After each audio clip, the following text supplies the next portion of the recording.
بسم الله الرحمن الرحيم الحمد لله رب العالمين صحافة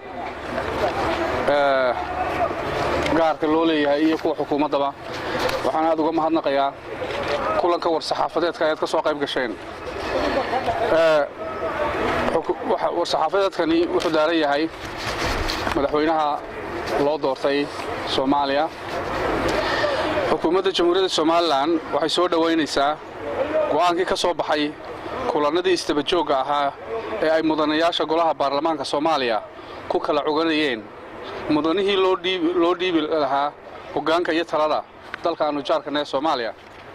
mudan Maxamed Cabdilaahi Farmaajo waanu ku hambalyeynaa xilka loo igmaday waxaanu Allah uga baryaynaa inuu xilka iyo mas'uuliyadda ku asturo Jamhuuriyadda Soomaaliya waxay mar walba muhiimadda iyo mudnaanta koowaad siinaysaa daris wanaaga iyo nabad ku wada noolaanshaha labada dal iyo labada shacab ee walaalaha waxaanu soo dhaweynaynaa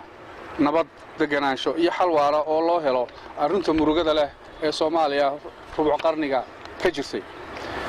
Jamhuuriyadda Soomaaliland waxa si dhab ah uga go'an in la dardargeliyo oo la sii wado wada hadallada Soomaaliland iyo Soomaaliya haddaba si looga gun gaaro wada hadallada labada dal u dhaxeeya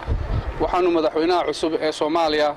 taladeeda loo dhiibay hadda ugu baaqaynaa inuu ka leexdo jidkii qaldanaa ee uu qaaday madaxweynihii isaga ka horeeyay ee ku suntanaa faragelinta iyo carqaladaynta qadiyadda iyo gooniisataanka Jamhuuriyadda Soomaaliland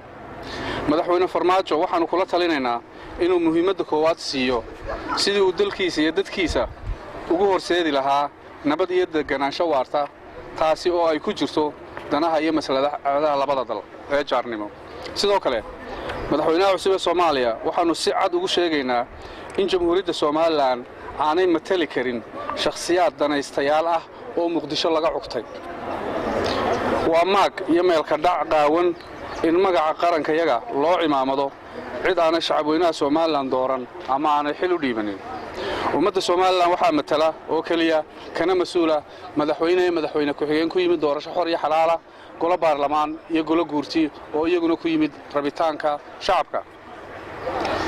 guntiga gabagabadii Jamhuuriyadda Soomaaliland waxay xasuusinaysaa madaxweynaha cusub ee Soomaaliya Farmaajo in Soomaaliland ay tahay dal madax bannaan oo aan ka mid ahayn maamul goboleedyada ku midoobay nidaamka federaalka ee Soomaaliya Jamhuuriyadda Soomaaliland waxay diyaar u tahay